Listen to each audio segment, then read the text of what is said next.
Hello everyone, welcome to Robert Labell's YouTube channel, and I will start posting live music videos again. However, this is something worth noting, and yes, I know it has been out for a while and I have been meaning to do this, but I wanted to crack it open for those of you who don't have it and want to take a look at it.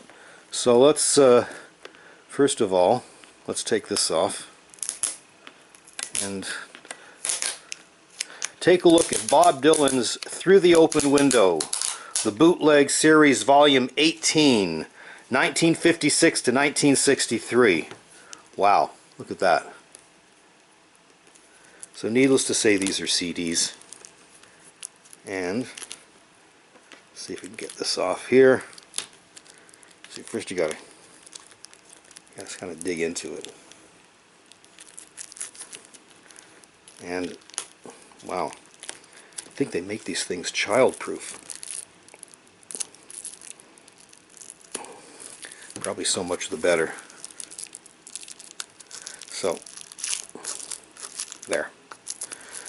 So, yes, needless to say, that opening this for the first time, it's a box set, obviously.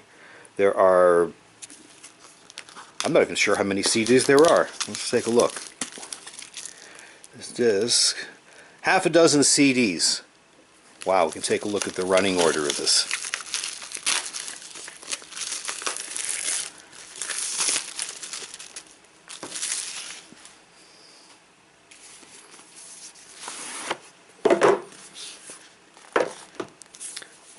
Good Lord. Okay, so the packaging is very similar to what he's done in the past.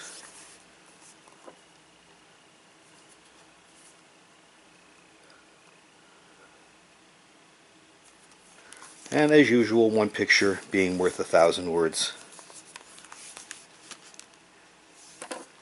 These are all packaged in the reel-to-reel tapes, which, needless to say, they had in the day. Wow. Cool. Can't say enough about one picture worth 1,000 words. There you go.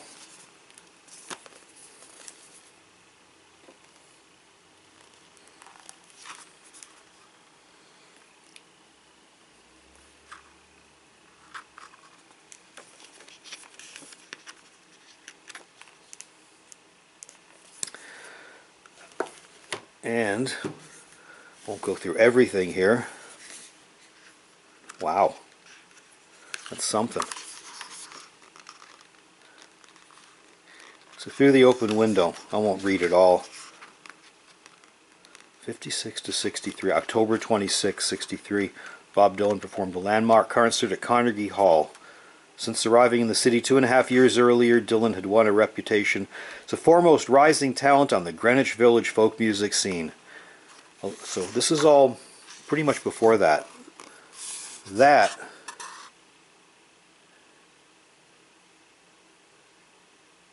is priceless in itself. For those who care to check the facts, I would highly recommend reading the book Talking Greenwich Village by Daniel Brown. So the pictures alone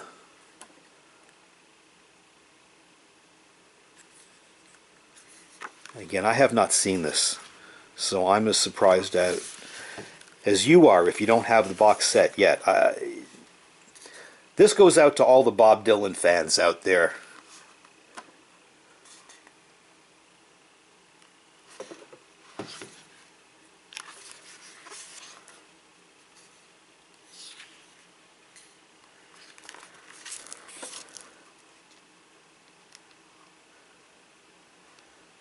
Dinkytown, Minneapolis, 1960.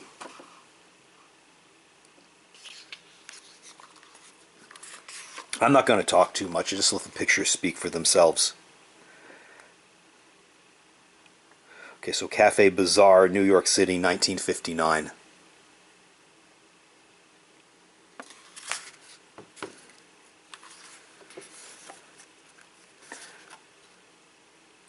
Other book I'd highly recommend is The Mayor of McDougal Street about Dave Van Ronk.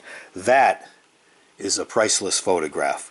left to right, Sam Charters, Izzy Young, who ran the Folklore Center, behind Memphis Willie, Frey Lewis, Gus Cannon, and the Folklore Center, 1964. These guys, highly recommend listening to these gentlemen if you can find their music. You find their records, their CDs. I highly recommend listening to all of it. That's a priceless photograph in itself. That in itself is the roots of American music. I did another video about Leo Kottke. These things are directly related. Opening the Folklore Center, April 6, 1957. Wow. That is, what can I say? Cliche as it sounds, one picture worth 1,000 words. I think, as interesting as I find Dylan, I really find the pictures of the clubs in New York fascinating.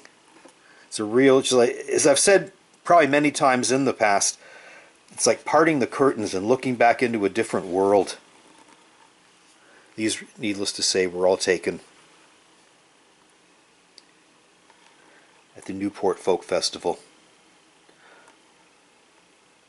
So Newport Folk 1963. Wow. What could I tell you?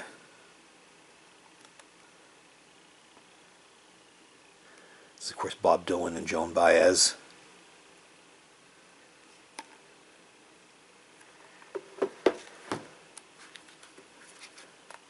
Classic picture of Dylan and Baez. Joan Baez is fabulous. Thank God. Thank God both of them are still with us. That's all I can say. And Pete Seeger and Bob Dylan. Wow. Great photo. Can't wait to get into listening to this.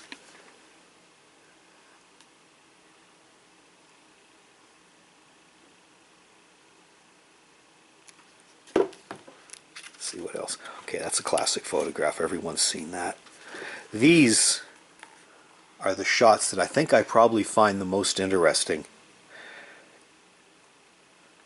Dave Van Ronk and Bob Dylan,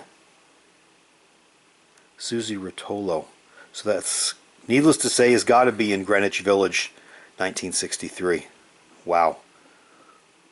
Looks like Greenwich Village. Also looks like 1963. Look at the car. God. It's got fins. When was the last time anybody's seen a car with fins? I mean, it really is just absolutely priceless in its content.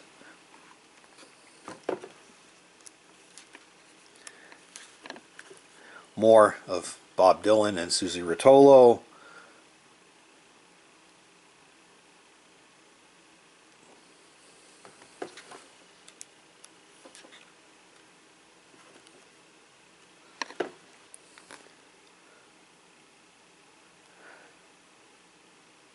Broadside was a magazine, or newspaper rather, around the same time that took a lot of the compositions of that time and wrote them all down. Predating the internet, I might add, because everyone had a copy of them, so everyone was playing the songs. Wow. Any more pictures of Greenwich Village? There, you see another broadside. I'm not going to hang on anyone for too long.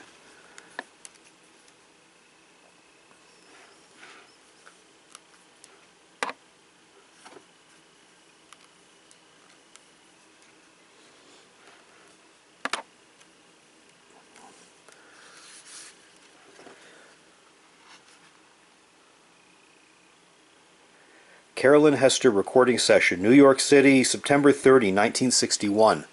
So Bob Dylan playing harmonica on Carolyn Hester's sessions.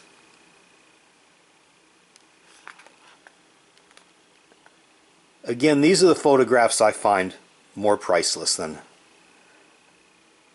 anything. They're just great snapshots.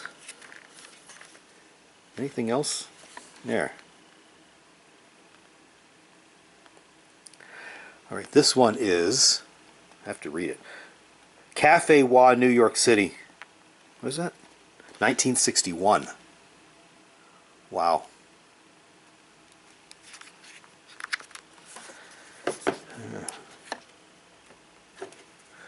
Bob Dylan opening for John Lee Hooker.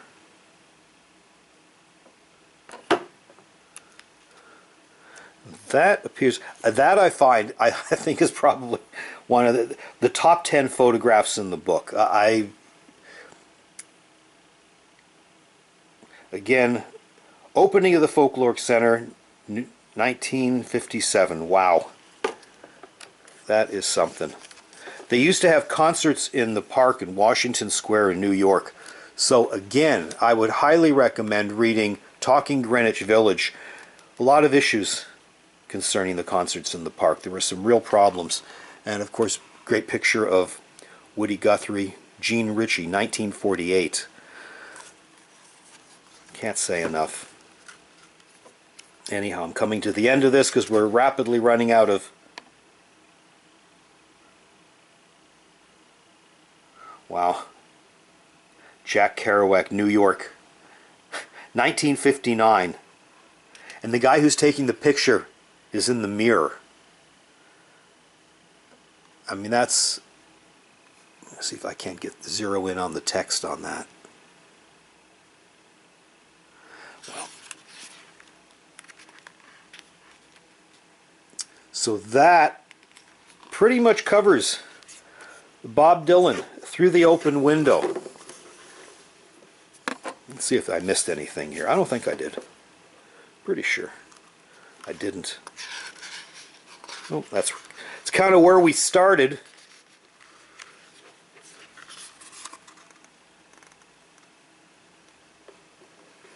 Anyway, that's it.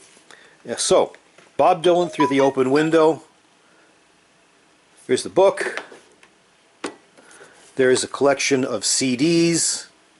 Half a dozen CDs. I won't go through the running order. You're going to have to do that on your own.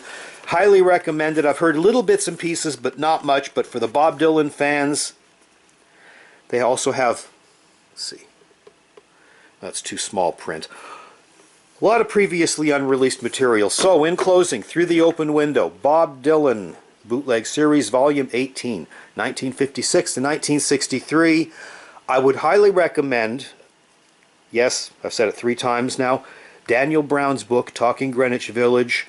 And one of the books, come to the end of this, the other books I'd also recommend is, I believe his name's Mike Dobson, wrote a terrific book entitled Before the Gold Rush, which is about the music scene in Toronto, late 50s and all through the 60s into the 70s, dealing almost entirely with Yorkville.